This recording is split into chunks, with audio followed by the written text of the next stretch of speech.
Hello, welcome back to my channel. If you're new here, my name is Miranda. I'm a homeschooling mom of two. I am obsessed with all things books, and today I'm doing a absolutely massive book haul from the month of May. All of these books, believe it or not, were purchased in May, and it's ridiculously large, this stack I have to share, for a couple reasons. First, I had a ridiculous amount of trading credit at a used bookstore here, and I probably used about $150 worth of trading credit, and at a used bookstore that goes really, really far. So that's part of why this stack is so huge. Other things I found on Book Outlet, which I also have a problem with, but that's another story for itself. If you know anything about me, you know I'm a huge advocate for buying books used. It's a great way to build your library for cheap, and it helps with the environment of recycling and reusing. So that aside, let's get started. I have honestly a pretty big variety of things here today. I have some picture books and nonfiction children's kind of stuff. I have middle grade, I have kids chapter books, I have some YA, and I have a couple of adult in there as well. So let's dive into this. Okay, just to start off, I have some picture books and children's nonfiction.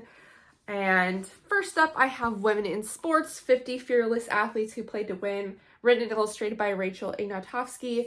This is an awesome series of books if you haven't checked it out. She also wrote Women in Art and Women in Science, and they were both awesome. This is the sports edition, and I just really love her illustrations. They're really cool, and she just has a lot of awesome information. So I loved that when I saw it in the bookstore. I had to get it. I also got What's the Point of Math by DK Publishing.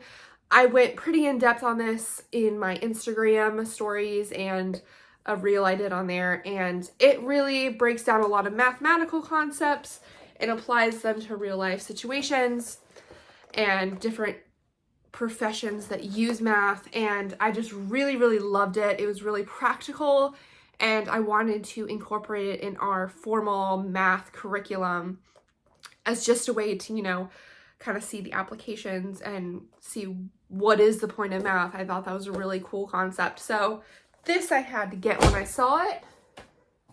Then I picked up Charles Darwin on the Origin of Species, adapted and illustrated by Sabrina Radeva. This was really awesome. I've been wanting this one for a while. It is the basically children's edition of Charles Darwin's On the Origin of Species. It breaks down evolution really well for kids in a way that they can understand.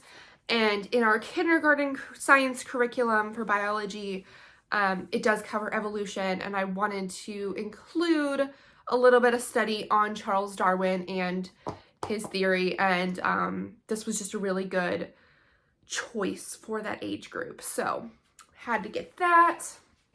Next, I picked up Brave Girl, Clara and the Shirtwaist Maker's Strike of 1909 by Michelle Markle, pictures by Melissa Sweet.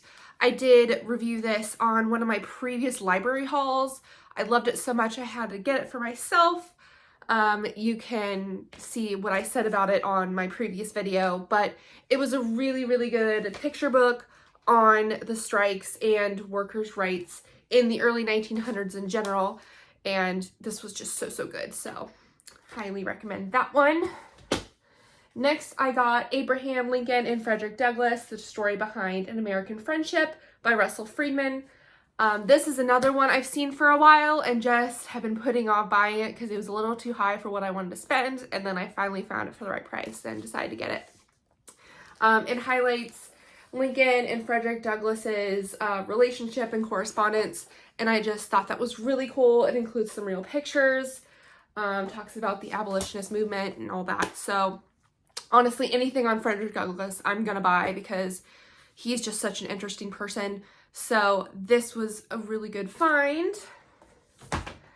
Next up, I got Marching for Freedom by Elizabeth Partridge. It's about the walk for freedom back in 1965, and it has a ton of cool information here on MLK, and the children's strike and children's march rather. And it's just really, really interesting, the March on DC. So it's really, really cool. I hadn't been aware of this. I just saw it in the bookstore and it just looked so interesting, so I had to get it. So that's that. I also picked up We the People, the United States Constitution, Explored and Explained by R. Lewis and Evan Sargent. It is a white-eyed book, so you know I'm all about it. This one I checked out from the library a few weeks ago and became obsessed with it, and I had to find it. And I found it for like $1.99 online and had to get it.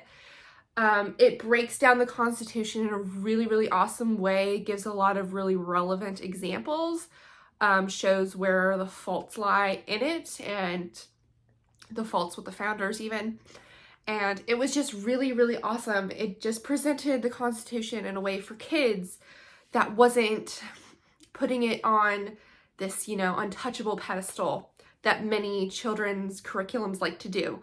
Honestly, many adult curriculums like to do as well, but won't get political about it. But it was just a really, really interesting take and really something I wanted to incorporate in our US studies down the line. So there's that. Next, I got The Youngest Marcher by Cynthia Levinson, illustrated by Vanessa Brantley Newton, sorry. It's the story of Audrey Faye Hendricks, a young civil rights activist. This one is another one I got from the library and just immediately had to get it. Cynthia Levinson is just an awesome author. I have quite a few books by her in my library already, so this is just another one I had to get. It's just beautifully illustrated. It shows her relationship with Dr. King and their marches and being treated horribly by the police, and it was just really, really interesting, really good. So that one is awesome on my shelf now. I also picked up D-Day, written by Michael Noble, illustrated by Alexander Mostov. Another wide-eyed edition book, and this one I honestly wasn't sure about. I wasn't really sure about a D-Day book that was just a picture book. I thought that might be kind of depressing, but it's actually really, really interesting. It goes into a lot of the history and illustrates it really well. I'm always cautious with illustrated World War II books. I don't know if that makes sense, but a lot of it is very bleak and depressing, and not that I'm afraid to, you know, share that, but in an illustrated way, I don't want it to be taken too lighthearted, but in the right setting, it can be really good, and this is one of them. So this was awesome. Moving on, I have a ridiculous amount of kids and middle grade books, so let's get started with those. Okay, so first in our middle grade lineup, I picked up Fish in a Tree by Linda Mullally Hunt. I actually have never read this one. I know it's a fan favorite. I know it gets nothing but rave reviews. I just actually have never read it yet, so I needed to do that, and I found it for an awesome price. I know it highlights neurodivergence, and that's really awesome to read in literature, especially middle grade lit, so I'm excited to read that one. I picked up Madeline L'Engle's A Wrinkle in Time, rather. I've read this like 1,000 times, but I've, for some reason, never owned it. I think maybe I owned it when I was a kid way back when, but that got destroyed long ago. So I picked up a new copy that my kids could read eventually, and yeah, it just needed to be on our bookshelf. I don't know why it hasn't been. All right, up next I have When You Reach Me by Rebecca Stead. I have never read this one either, but I know it's always raved about. It's about a 6th grade girl who starts getting mysterious messages, and it becomes somewhat of a mystery, and it's warning her when people will die, and she's trying to understand if there's anything she can do to stop it. It sounded really interesting, and I wanted to get it because I know people love it, so excited to read that one as well. And next up, I got Hello Universe by Erin Entrada Kelly.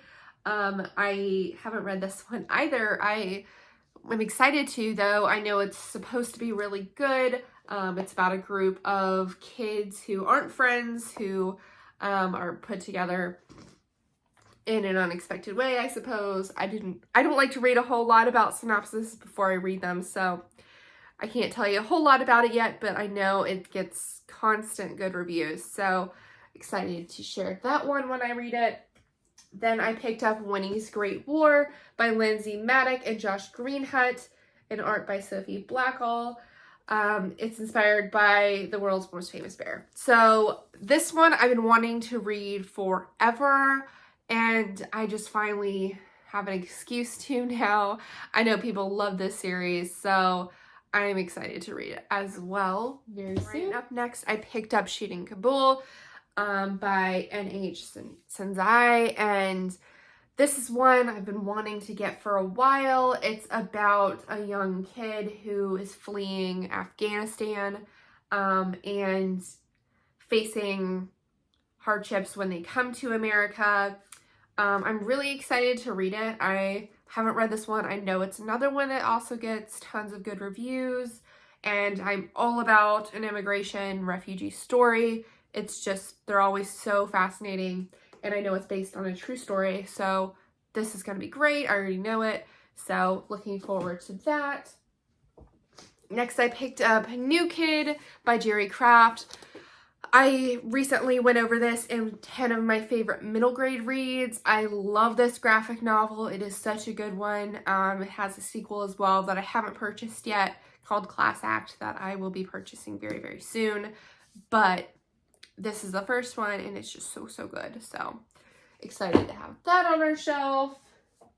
Then I have A Single Shard by Linda C. Park. This is a classic and one I know will be coming up on future homeschool curriculum down the line, so I wanted to have it on our shelf. So that is awesome. Next, I have Louisiana's Way Home by Kate DiCamillo. Is it DiCamillo or DiCamillo? I never know, so let me know in the comments if you know. But I love everything she writes. Tale Despereaux was one of my favorite books from childhood. And her newest, Beatrice Prophecy, was so, so good. I've never read this one, so I have high expectations because everything I read by her is just exceptional. So excited. All right, and up next, I picked up Escape from Mr. Limoncello's Library by Chris Grabenstein. I know this one is a super popular series, and I was just super intrigued, and it just seemed really fun and really light, and so I wanted to get that while I found it. Next, I had never heard of this one before when I picked it up, so that just made it all the more intriguing. It's Behind the Canvas by Alexander Vance, Journey into a World Where Art Comes to Life. Supposedly it's about a girl who loves art but is trapped in the world behind the canvas, where she explores different worlds and magic, and I guess there's some witchcraft and different fun things. So this seemed super awesome. I hadn't even heard of it, so I was excited. It seemed really unique, so excited. And up next, I picked up Zane and the Hurricane by Rodman Philbrick, a story of Katrina. This is about a young boy who gets stuck in New Orleans in the midst of Katrina while on vacation, and I was just super intrigued. I hadn't read this before, and it just seemed like it would be really interesting. So, okay, and up next, I picked up Song for a Whale by Lynn Kelly. This is another one I know is super, super popular. It's about a deaf girl who befriends a whale who is unable to speak to other whales, and I'm so, so excited to read it. It sounds amazing. I know people rave about it, so this is exciting to read. Next, I picked up Because of Winn-Dixie by Kate DiCamillo. I read this a really, really long time ago when I was in elementary school, believe it or not, and I was obsessed with it. And I just had to have it on my shelf because for some reason I didn't already. So this I had to grab when I found it. Then I picked up The Penderwicks, A Summer Tale of Four Sisters, Two Rabbits, and a Very Interesting Boy by Jean Birdsall. And this one is just a classic that I had to get to my shelf. I didn't own it yet, so, and I don't have any of the following sequels either, but I wanted to get the first one at least so my kids would have it on their bookshelf. Next, I picked up The Line Tender by Kate Allen. This one I've been wanting to read for a while. It's about a girl who his mom died and she studied sharks, and she's kind of following her mom's footsteps and studying them and seeing what's going on. And there's some adventure and tragedy is mixed in with that. And I am just really, really excited to read it. Anything marine biology really is fascinating to me. So this was really up there on my list that I wanted to read. And another classic I picked up was Princess Academy by Shannon Hale. This one I loved as a kid, and I needed to get it to have for my kids because it's such a good read aloud. Shannon Hale's just an amazing author, and this one was definitely always one of my favorites by her. So had to get that one. Up next, I got The Wednesday Wars by Gary D. Schmidt. This is another classic that I just didn't own yet on my bookshelf, so had to get that one when I found it. And next up, I found Front Desk by Kelly Yang. I believe this is about a young girl who immigrates to America with her parents, and dealing with the immigrant experience, and I was just really intrigued. I know this one also gets a ton of good reviews, so looking forward to reading that one for sure. Then I picked up The Dull People by Anne M. Martin and Laura Goodwin. This one is another classic from my childhood that I needed to get on my shelf. Another really great read aloud. It's so fun, so charming. So had to get that when I saw it. And then up next, I picked up This Same Sky, a collection of poems from around the world by Naomi Nye. This one I need for curriculum down the road. I already know it's in the list, so I just had to get it now while I found it. Because it's not that hard, it's not that easy to find online when I was looking for some weird reason. It's always out of stock. So it's a collection of poems from different world authors, and it's just really awesome. It also has a map in the back of where all the poems are from, which I thought was really awesome. So that was a great find. Then I picked up The Golden Goblet by Eloise Jarvis McGraw. This one I haven't read, and I really want to, and I was really excited to find it. It takes place in ancient times, so that always grips me for sure. And next I picked up the first book in the Amulet series. This graphic novel series I have not started yet, and I know people love it, and I'm trying to widen my middle grade graphic novel collection because I don't have a ton of middle grade graphic novels. I have quite a few adult ones, but for some reason not as many middle grade. And so this seemed like a good place to start. Next, I got Bomb, The Race to Build and Steal the World's Most Dangerous Weapon. This is a nonfiction book about the atomic bomb, and I know it gets killer reviews all the time on Goodreads, and is really good for US history study, and I'm just really excited to read it myself because I haven't read it, and yeah, so it was just a good find as well. Next, I got Midnight Without a Moon by Linda Williams Jackson. This one I've been wanting to read for a while as well. It's really high up there on my TBR list. It takes place in the 1950s, and in Mississippi in the wake of the killing of Emmett Till. And it just seemed fascinating. I was really excited to read it. And I'm really glad that I have it now, so I can own it. So looking forward to that greatly. Next, I have Other Words for Home by Jasmine Warga. I recently reviewed her other book, The Shape of Thunder, in my previous favorite middle grade reads. I haven't read this one yet. I know it's very good by everything I read, and it's an award winner. It's won a Newbery, so I'm very pumped to read this. And up next, I got When You Trap a Tiger by Tay Keller. I'm obsessed with this book. I love it so much. It's one of my favorite middle grade reads recently. It just is very good. I did talk about it on Instagram, I believe, quite a bit. I love it. And when I saw it at the used bookstore, I grabbed it so fast. Yeah, this was just awesome to find. Next, I picked up Inside Out and Back Again. This is another one that's been really high up on my TBR. It takes place during the Vietnam War in Saigon, and just really, really interesting. So looking forward. Next up, I got The Remarkable Journey of Coyote Sunrise. This one is another one I've seen people just raving about. It's about a girl who lives with her dad on this old school bus. And she's trying to get her dad to drive back to Washington State to, I believe, find some buried treasure in a memory box. And they find some characters along the way. So I know this one people say is just so fun to read, and I am very excited about it. Then I got Stamped by Jason Reynolds and Ibram Kendi. This is the young reader edition of Stamped from the Beginning, which is excellent. So I wanted to read what the adaptation would be for younger readers. And when I saw it on sale, I had to get it. So that's awesome. Next, I found The Poet Slave of Cuba, a biography of Juan Francisco Manzano by Margarita Engel. And this one I've been wanting to read quite a while.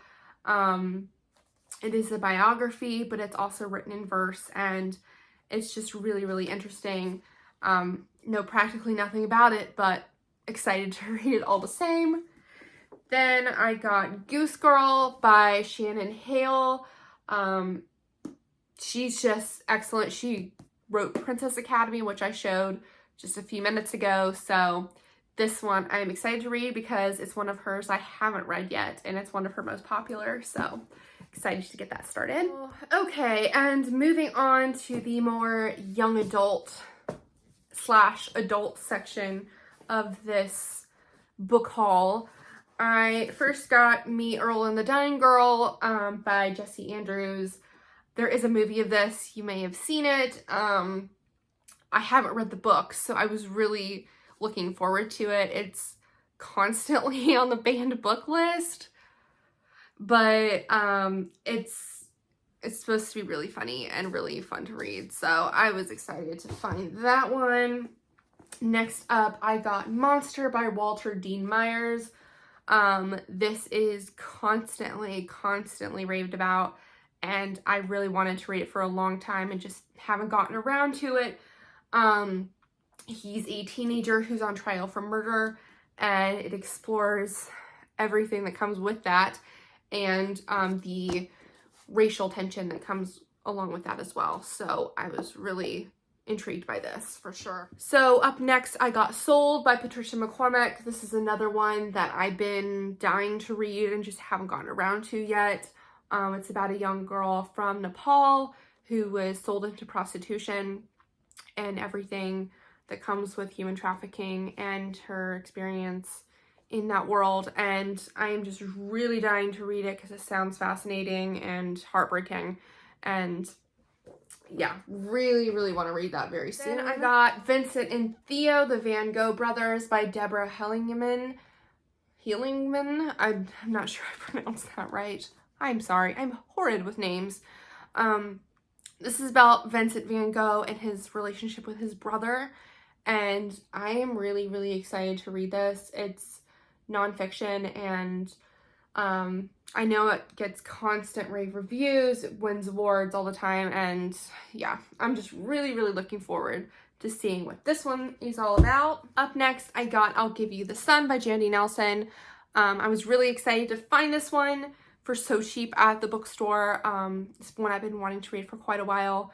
It follows two twins who diverge, and you hear their stories separately from their childhood up to their teenhood, and I'm just really intrigued. So, and I know I have tons of friends who always talk about it, and I really need to read it, honestly. So that one is exciting. Then I got The Fault Lines in Our Constitution, the graphic novel by Cynthia Levinson and Sanford Levinson.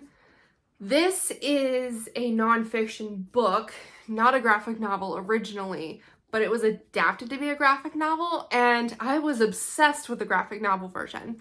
I have read the normal nonfiction as well, but I think this just captured it in a way that was so engaging. I was really excited about it. So as you can see, it goes over the founding, the framing of the Constitution, and it talks about what the Constitution means, what it means today, and how things today are interpreted differently, and how we apply the Constitution and where it fails us in modern society. And it's just really fascinating. Cynthia Levinson is actually the author of that picture book I showed you earlier, The Youngest Marcher. She just handles social and government issues really, really well. She's an awesome author, has a really wide range, and so I was really excited to find this.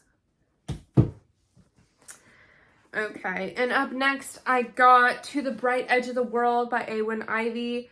She is the author of Snow Child, if you've read that.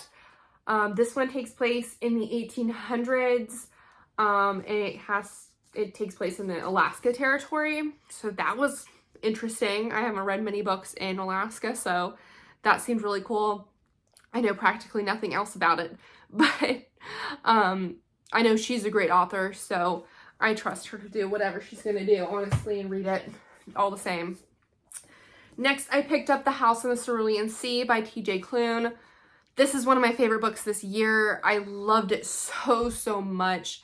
It's just a really light, wholesome, feel-good read. I mean, it does have some heavy topics of discrimination in there, but the characters are just so charming.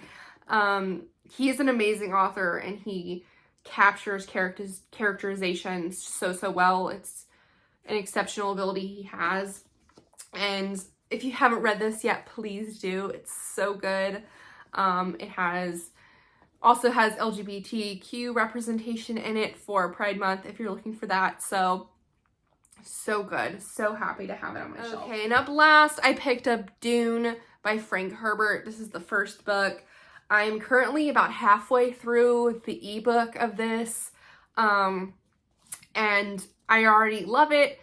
I know tons of people have already read Dune and watched the movie, and it's been, you know, a cult classic for quite a while now, but I wasn't ever familiar with Dune. I didn't watch any of the movies, not even the recent one, and didn't read anything prior to launching in. So it's all brand new to me, and it's honestly been a series I've been avoiding for a while because, as you can see, it's fairly thick, and it has a lot of books in the series, and I just didn't want to get caught down in a series right away again after finishing previous series I read a while ago, and it was finally time to pick it up, so now I have the physical copy as well. Okay, and that concludes all the books I bought in May. I know this video is probably pretty long. Thanks for sticking with me if you have. I am really excited to read a lot of these. Most of these I haven't read yet, which is exciting. I do have a semi-book ban for myself in that I usually only buy books that I have read and love to add to my bookshelf to avoid becoming so overcluttered with books. But when you have $150 of trade-in credit to use at a bookstore, you go kind of crazy. So I couldn't let that go to waste. But yeah, have you read any of these? Are some of these your favorites? I'm really excited to see them. But other than that, yeah, check me out on Instagram. I post there daily. In the meantime, I will see you next video. Bye.